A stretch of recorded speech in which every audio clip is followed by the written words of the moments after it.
Hey, Michael Gale again. This is another short video called the 200 million in Rev 9 there is not China, and it's not a literal number anyway. So this is the sixth trumpet, 200 million horsemen. So there's two main misconceptions about the sixth trumpet of the seventh seal. The first misconception is that the 200 million horsemen that are released is China. And the second misconception is the 200 million is a literal number anyway. So we'll talk about both these in this video. So here's the verse in Rev 9, 9:12. Then the sixth angel sounded, and I heard a voice from the four horns of the golden altar, which is before God, one saying to the sixth angel who had the trumpet, "Release the four angels who are bound at the great river Euphrates." And the four angels who had been prepared for the hour and day and month and year were released so that they would kill a third of mankind. The number of the armies of the horsemen was 200 million. I heard the number of them. Okay, I've been taught since I was a little kid that the 200 million is China. And this teaching is based on several false assumptions, which are not in the Bible. So that's what we're going to deal with today.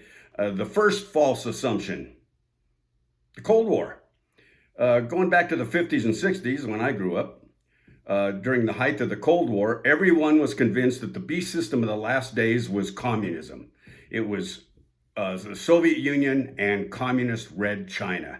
That was the beast system. They were going to conquer the whole earth, and communism was going to be the new religion and the new government. And all this was going to go on, and everybody lived in fear of World War III. And if you were around back then, you remember seeing the fallout shelters everywhere you went. If there was a big building with a basement, there was those fallout shelter signs on it. Our Eaton High School, where I grew up, had one in the basement. And so, of course, when somebody read 200 million, the beast is communism, right? And China has the most people, so it had to be communist China. Okay, so the second false assumption is that only China can field an army of 200 million. And so since China was the most populated country on the planet back then, India's number one now, only China could field an army this large, 200 million. And so this was nothing more than a myth perpetrated by Bible prophecy teachers back during the Cold War. It's not based on any facts. It's just, well, there's a lot of people in China. Communism is the beast. Therefore, it's just an assumption. It's a myth. And so China has never said it could field anywhere near 200 million men. And even today, China's total military personnel is 2.3 million. That's reserves, everybody.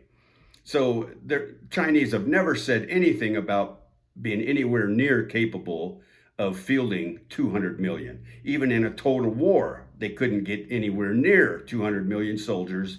The logistics and the training and the equipment and all this stuff makes it simply impossible. So forget about China on that. And so the third false assumption on this, that the 200 million is a literal number. And this is the most intriguing to me of these false assumptions. And so we got to look at the original Greek. The number of the armies of the cavalry was 2 myriads of myriads. I heard the number of them. So what's a myriad? And in the original Greek, of course, it doesn't say 200 million. It's 2 myriads of myriads. So a myriad is 10,000. And so 2 myriads of myriads, if you had a calculator back then, would be 200 million. So that's where they come up with the 200 million. I get it. But in apocalyptic literature, this is a symbolic idiom. It's not a number. It's not a literal number. It's an idiom. And the Bible has lots of idioms in them. And so in ancient Hebrew and Greek, 10,000 was the biggest number. That was it. 10,000 was the biggest number back in those days, in Bible days, that existed. In Hebrew, it was revavah. In Greek, it's myriad. So speaking of the Hebrew, revavah, for 10,000, many years ago, a bunch of my Jewish friends in Jerusalem there were going to get 10,000 Jews together, and they were going to storm Temple Mount and rebuild the temple.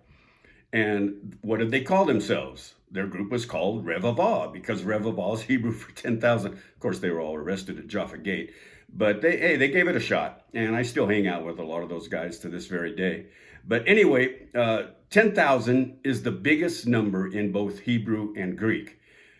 The term million didn't exist back then. It hadn't been invented yet. And so the translators, I think, should have stuck with the original Greek. And because when we see myriads of myriads, it's something altogether different. So when did million first appear in any language? It first appears in French, the French language, in the late 1200s as million. And then in English, which is how this is translated in English, it wasn't until the 14th century before the word million became a part of the English language. So even before that, advanced civilizations did not have a single word for million because they never needed one. And so I'm pretty sure John didn't have a calculator, so he would have never written 200 million as a literal number. And so the translators, I wish they'd stick with the Greek on this one. So when you see myriads of myriads in the Bible, it means countless multitudes.